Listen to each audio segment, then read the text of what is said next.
My husband Hudson smirked and said, "My ex will be at Christmas dinner. Try not to make it awkward. Behave yourself for once." I nodded, of course, pretending his words didn't sting. What he didn't know was that I had sent out an invitation of my own. When the doorbell rang, his face drained of color, and the room fell dead silent. Try not to make it awkward. Behave yourself for once. Hudson doesn't even bother looking up from his phone when he says it, just takes another sip of his scotch. Completely casual, as if he's reminding me to pick up his dry cleaning instead of demanding I host his ex-girlfriend at our Christmas dinner. I'm standing in our Upper East Side apartment, a dish towel clutched in my hand. My fingers are still damp from washing the dinner plates he barely touched. For a beat, I can't move, can't seem to draw a breath. The words just hang in the air between us like a toxic cloud. Behave yourself. For once, as if I'm the problem. As if I'm some petulant child who needs constant correction instead of his wife of 4 years, a woman who has done nothing but chip away at pieces of herself to fit into the life he designed. Of course, darling. I hear my own voice say, perfectly pleasant. Whatever you want. He finally glances up, offering that self-satisfied little smirk that once made my heart race. Now it just makes my stomach clench. Because what Hudson doesn't know, what he couldn't possibly know, is that I've already seen his phone. I know exactly why Chloe is really coming to Christmas dinner. And I've invited someone too, but I'm getting ahead of myself. Let me take you back. Show you precisely how I became this woman.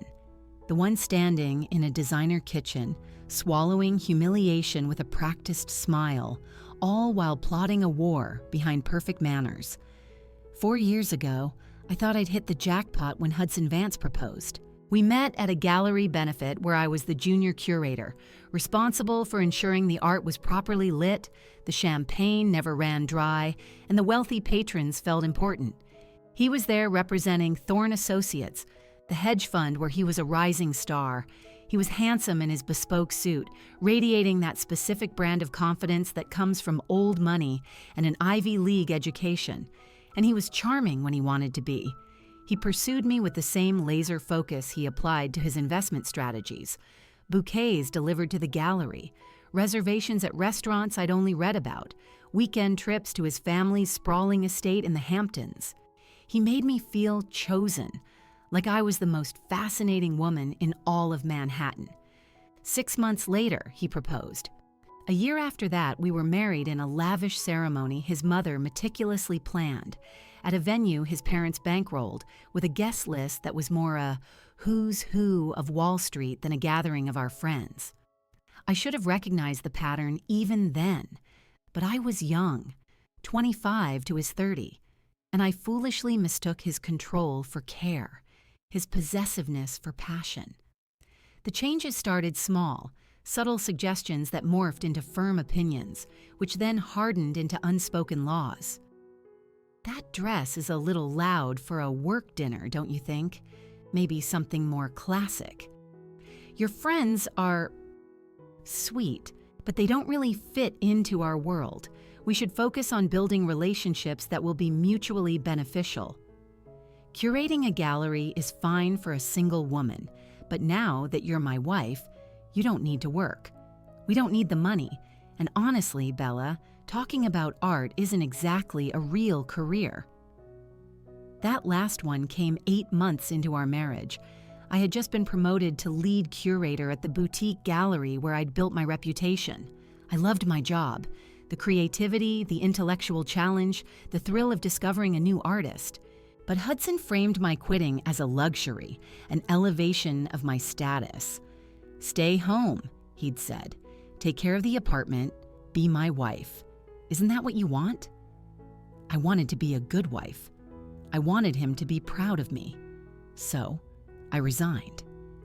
Now, 3 years later, my days are spent in this beautiful apartment that feels more like a sterile showroom than a home.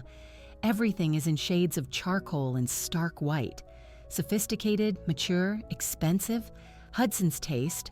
Not mine.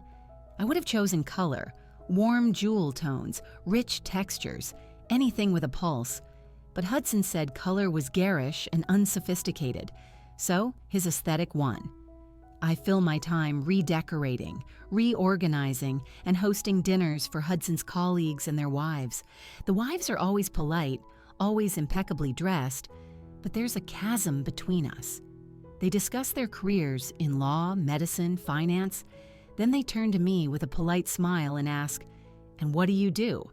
And I have to say, "I'm a homemaker," while I watch something shift in their eyes. Pity, maybe, or perhaps judgment. I can never be sure.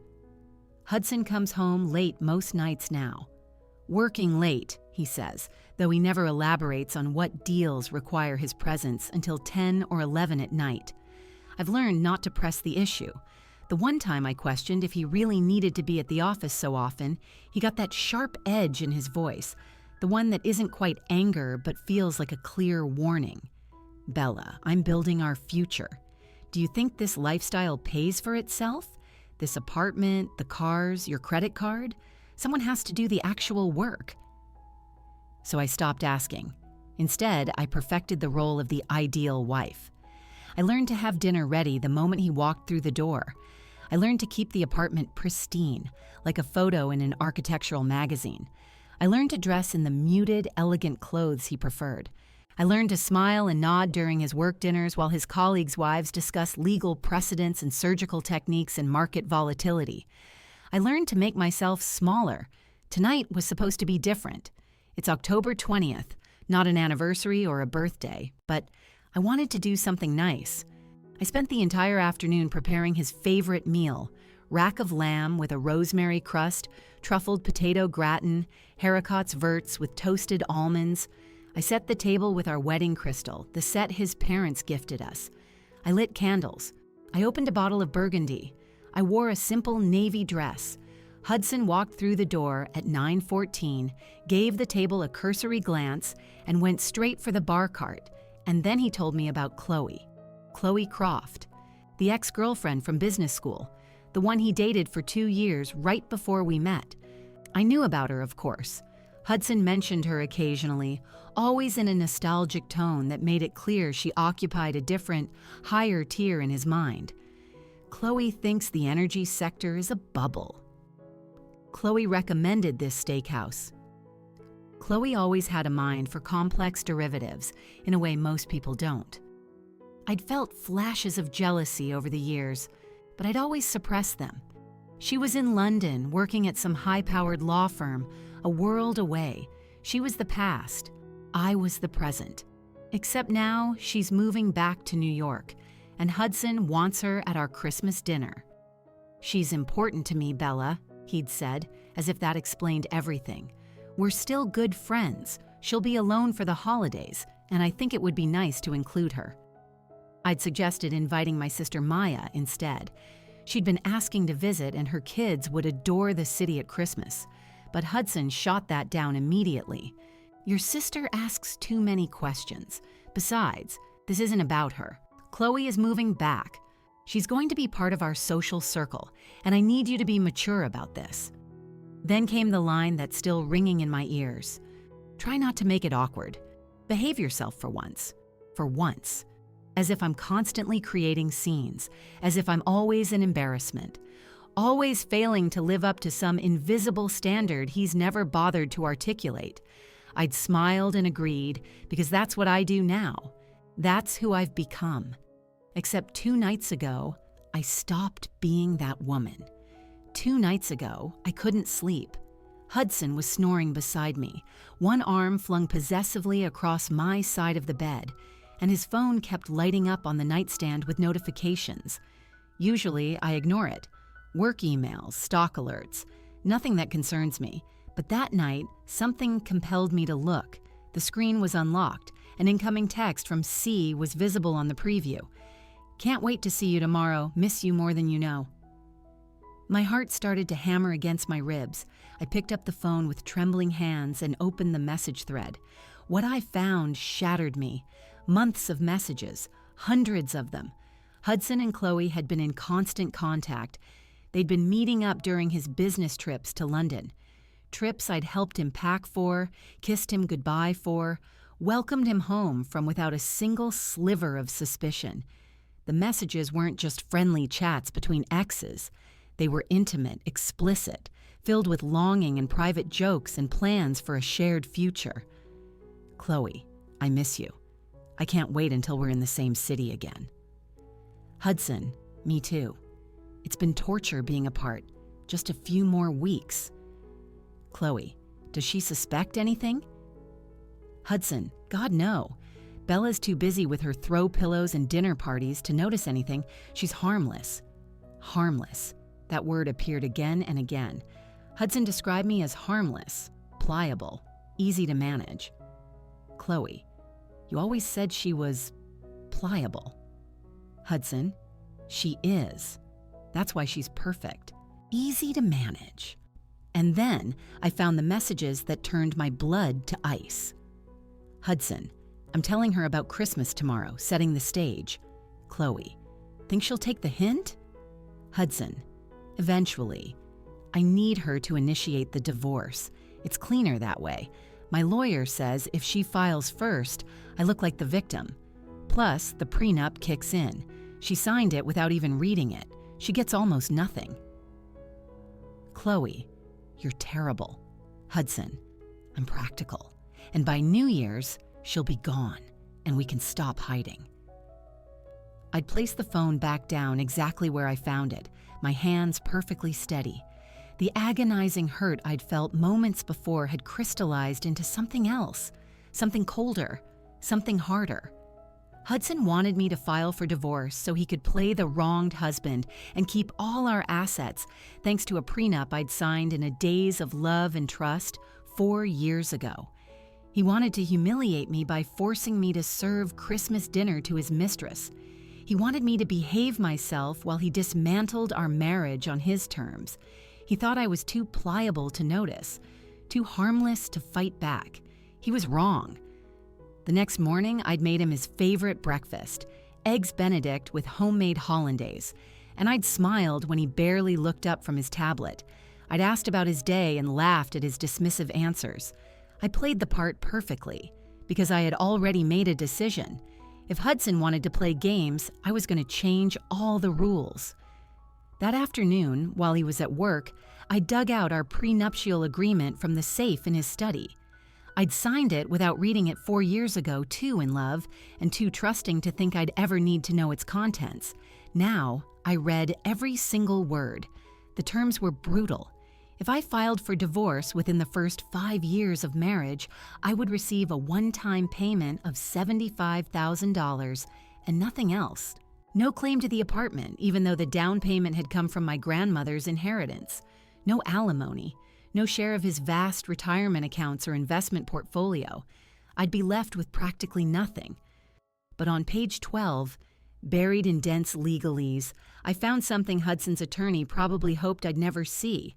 An infidelity clause. In the event of proven adultery by Hudson Vance, all prenuptial conditions are rendered null and void, and marital assets shall be divided according to New York state law.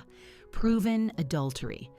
I'd taken photos of every page of that prenup and emailed them to myself using a secret account I'd created.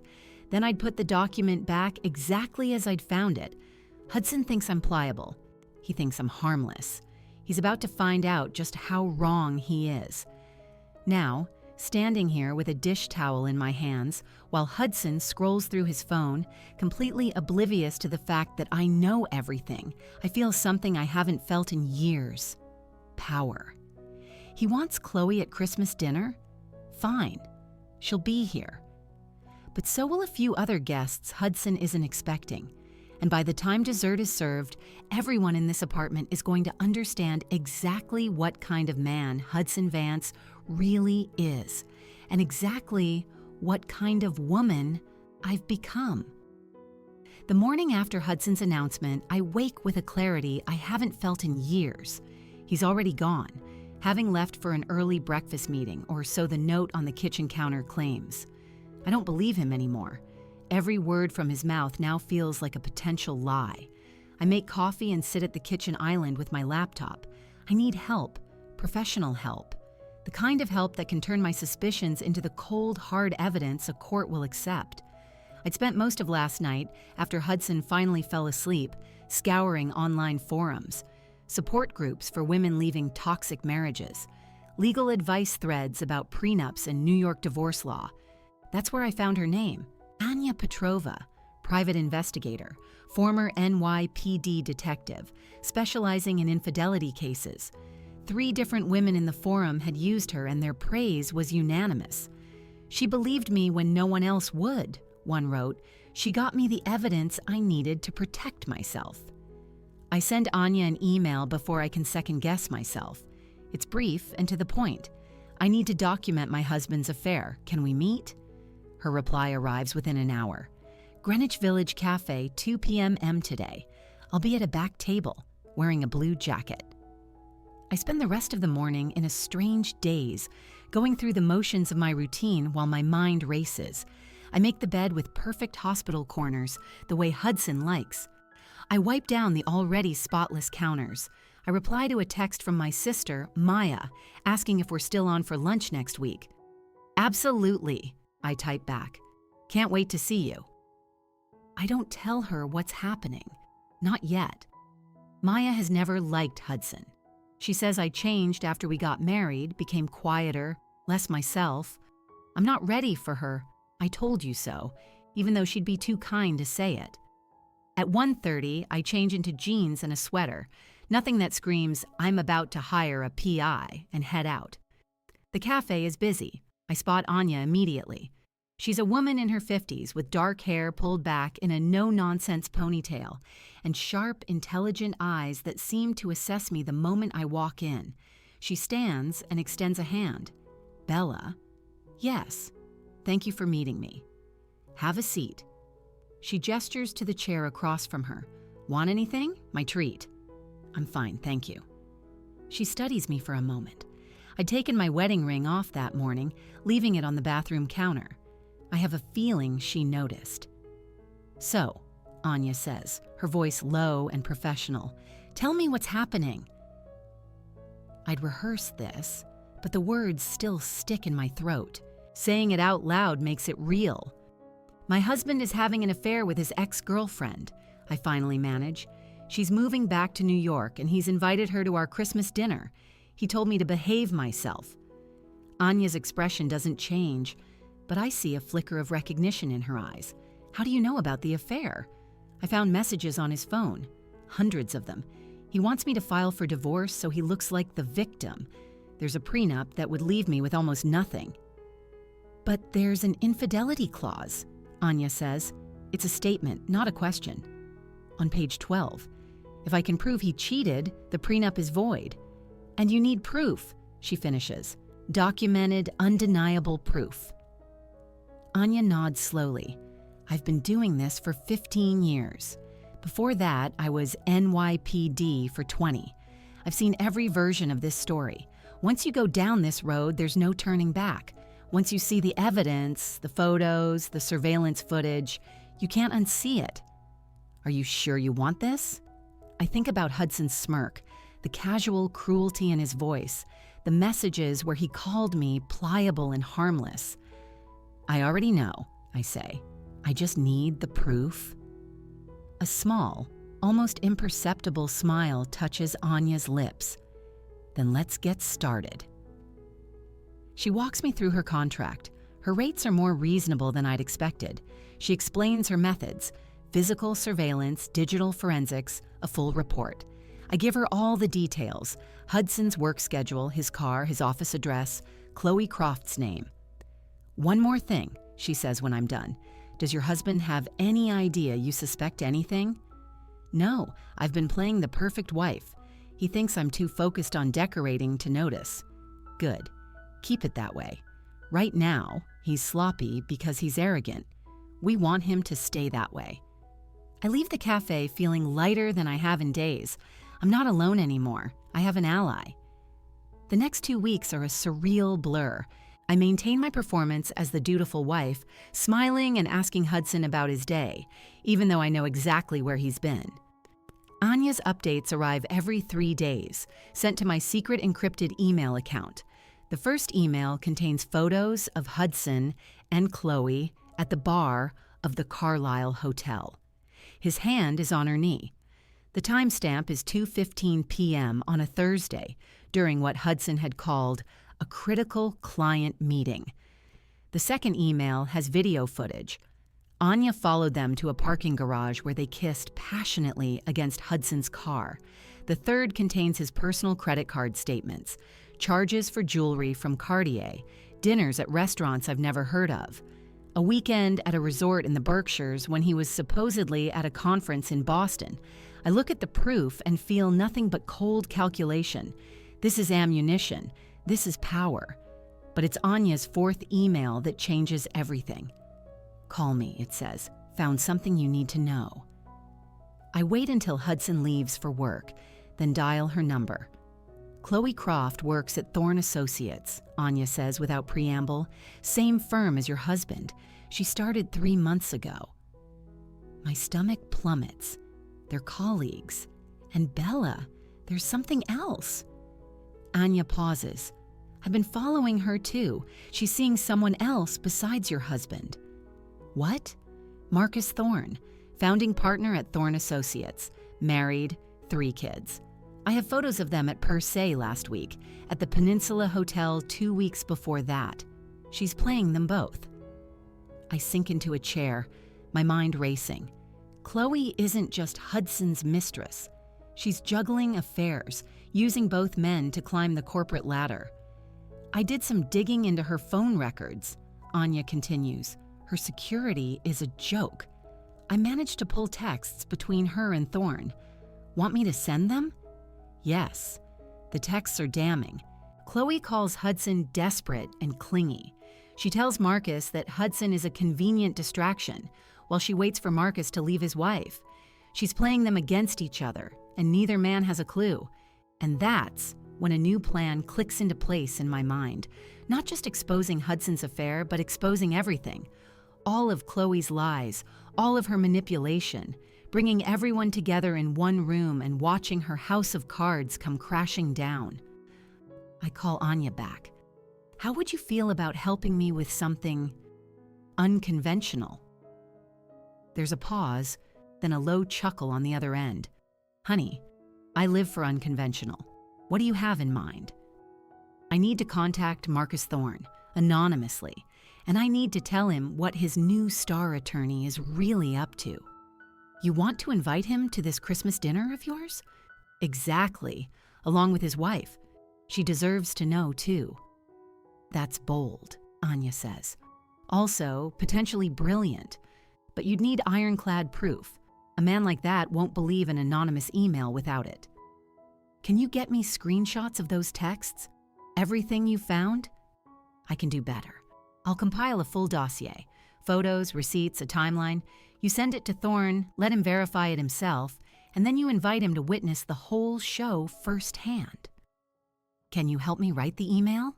Make sure it's untraceable?" "Absolutely. Let's set up another meeting. This is going to require some planning." After we hang up, I walk to the window and look out at the city below. Hudson thinks I'm harmless. He thinks Christmas dinner will be the beginning of a quiet, dignified end to our marriage, with me retreating gracefully. He's wrong. Christmas dinner is going to be the end, all right, but it won't be the ending he's expecting. 3 days later, I meet Anya at a quiet corner of the New York Public Library. She slides a folder across the table. "It's all in there," she says, airtight. I open it and see my marriage laid bare in brutal detail. Photos of Hudson and Chloe, financial records showing how much he spent on her while telling me we needed to cut back. "This one is for Thorne," Anya says, tapping another folder. It contains similar evidence but focused on his relationship with Chloe, including screenshots of the texts where she calls Hudson desperate and a distraction. We spend the next hour crafting the email on my anonymous Proton Mail account. The final version is concise and professional. "Mr. Thorne, you don't know me, but I know Chloe Croft. I believe you deserve to know the truth about the woman you've been seeing. She is also in a relationship with another man at your firm, Hudson Vance, a hedge fund manager. I have attached evidence. If you'd like to see more, reply to this email. Chloe is playing both of you, and I thought you should know before she does any more damage.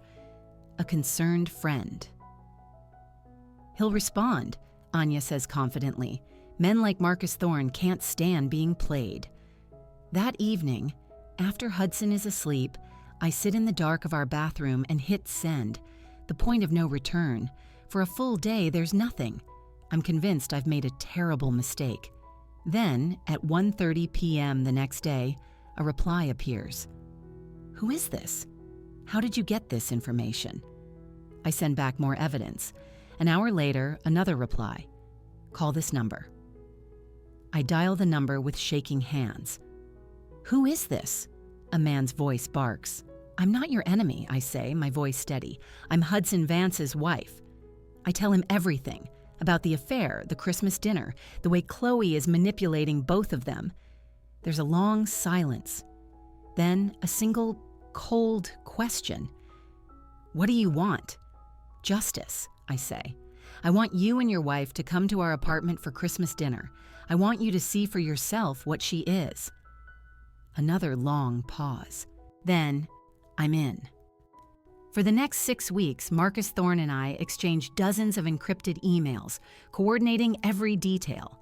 He sends me evidence he's collected at work, security footage of Chloe entering his office late at night, damning email exchanges.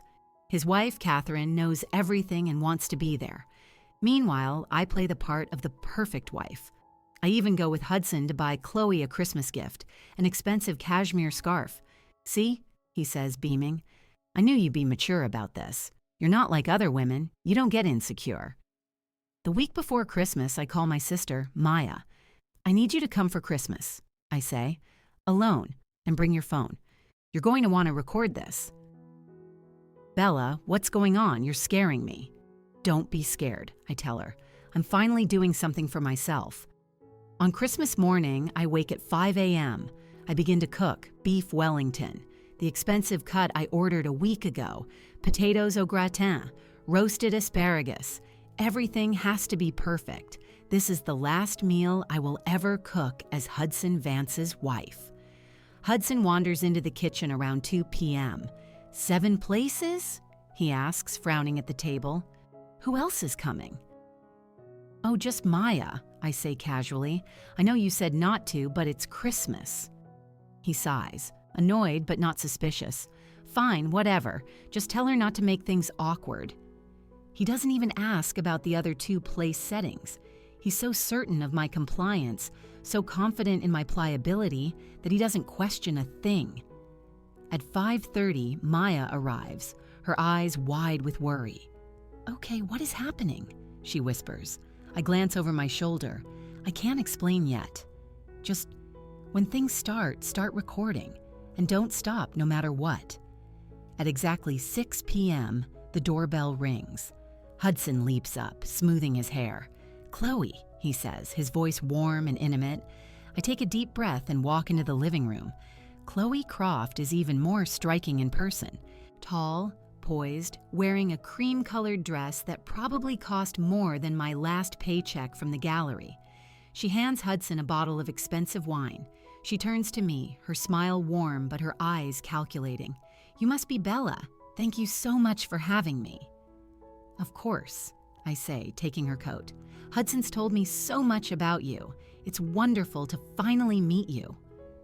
We sit for dinner. Hudson fawns over Chloe. She, in turn, dominates the conversation, her tone a masterclass in subtle condescension. So, Bella, she says, Hudson mentioned you used to be a curator. How fun. But you gave it up when you got married. My sister's fork clatters against her plate. Of course, Chloe continues, a hint of pity in her voice. Not everyone is built for a high-pressure career. Some people are more suited to domestic life. The conversation is a performance. Chloe reminisces about a trip she and Hudson took in college. They create a world at my dining table that I am not a part of. I check the clock on the wall. 6:20, 5 minutes. At 6:24, I stand. Before dessert, I have a surprise. Hudson looks up, curious. You said we should make this Christmas special. I say, walking toward the door, my heart hammering. So I invited a few more guests. I thought Chloe might enjoy seeing some familiar faces. I pull out my phone and press send on the pre-written text to Marcus Thorne. Now. The apartment is silent. Then the doorbell rings. The sound cuts through the room like a gunshot. "Who is that?" Hudson asks, his brow furrowed. I walk to the door and open it. Marcus Thorne stands in the hallway, his expression a mask of cold fury. Behind him is his wife, Catherine, her face equally hard. The moment Chloe sees Marcus, all the color drains from her face. Her wine glass slips, and red wine spills across the white tablecloth like a spreading bloodstain. "Marcus," she whispers, What are you doing here? What the hell is going on?" Hudson sputters, on his feet now. "Bella, who are these people?" I close the door with a soft click. "Sit down, Hudson," I say calmly. "We're just getting started." I connect my tablet to our 70-inch television. "I've spent the last 6 weeks documenting everything," I say, "and I think it's time everyone saw the truth." The screen comes to life. Photos fill the display, Hudson and Chloe at the Carlisle, kissing in the parking garage, entering a hotel.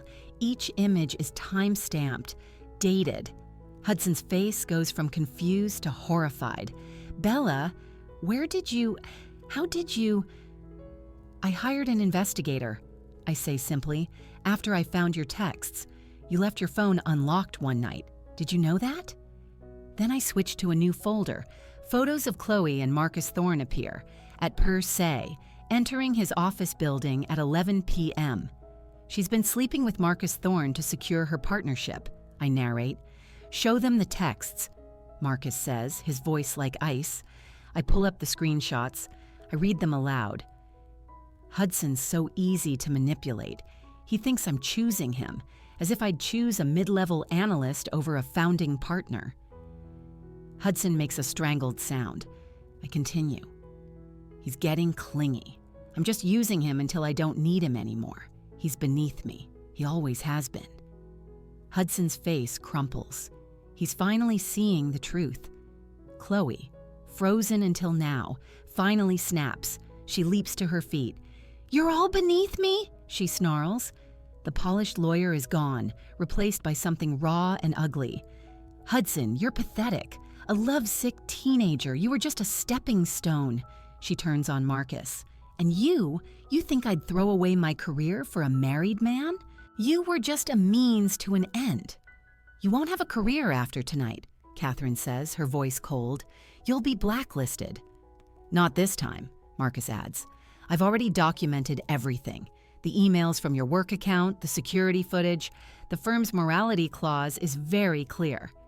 "You're all just jealous," Chloe shrieks. "Jealous that I'm smarter, more ambitious. Hudson, you were easy because you're weak. Marcus, you were easy because you're arrogant. And you," she turns to me with pure contempt, "you were easy because you're simple." "Was I?" I ask quietly. "Because it seems to me the simple wife just orchestrated this entire evening. Does that seem simple to you, Chloe?" She has no answer. I walk to the Christmas tree and retrieve a decorative box. "Hudson," I say, returning to the table, "remember that prenup? The one your lawyer designed to trap me?" I pull out a sheaf of papers. It has an infidelity clause, page 12. If I can prove you committed adultery, the entire prenup is void. I set the papers in front of him. "These are divorce papers. My attorney will file them Monday morning, and thanks to all this evidence," I gesture to the screen, "the prenup doesn't protect you anymore. I get half of everything. The apartment, which was purchased with my inheritance, your portfolio, your savings, all of it." I point to the doorway where Anya has been standing with a camera. "And that's Anya Petrova, former NYPD, now a private investigator. She's filmed everything tonight. It's all evidence." Hudson looks up at me, the full scope of what has happened finally dawning on him. "You planned this," he whispers. "You've been playing me this whole time." You told me to behave myself, I say softly, leaning down so I'm level with him. So I did. I behaved perfectly while I documented every single one of your lies. You called me simple, pliable, easy to manage. You underestimated me. And that was your biggest mistake. The aftermath is a blur of shattered lives. Chloe flees, her career in ruins. Marcus and Catherine leave, their own marriage a casualty. Maya, my sister, finally stops recording, her mouth agape. Hudson is left, a broken man in a bespoke suit. Where do I go? He asks, his voice cracking. I don't care where you go, I tell him. This apartment is mine. You have until Monday to get your things. He leaves, whispering an apology that means nothing. And then I break. I collapse into a chair, and the sobs I've been holding back for weeks, for years, finally come. My sister holds me as I grieve for the marriage I thought I had, for the woman I used to be. The divorce is swift. Hudson doesn't fight it. By March, it's finalized. I own the apartment. I have my financial freedom. And slowly, I begin to rebuild. I paint the walls a deep, warm blue. I fill the space with art that I love. I turn Hudson's old study into my own art studio and begin to paint again. One day, a woman from an online support forum reaches out. Her story is chillingly familiar. Her husband is gaslighting her, isolating her, having an affair. I read what you did, she writes. It gave me courage. We talk for hours. I connect her with Anya, with my lawyer.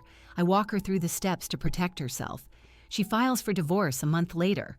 More women reach out. I realize I've stumbled into a new calling. Not curating art, but curating escapes, helping women reclaim their lives. One morning, running through the park, I get another text. Thank you. You gave me hope. I stop running and sit on a bench, the city alive around me. Hudson called me harmless, simple, easy to manage. He was wrong. I look at my apartment building, my sanctuary, and feel a sense of peace.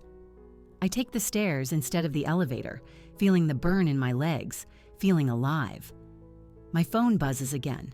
Another woman, another story, another person who needs help finding her way out. I smile and pick up the phone. This is who I am now. This is what I do. I help women stop being harmless, and I have never been more proud of anything in my life. End of story.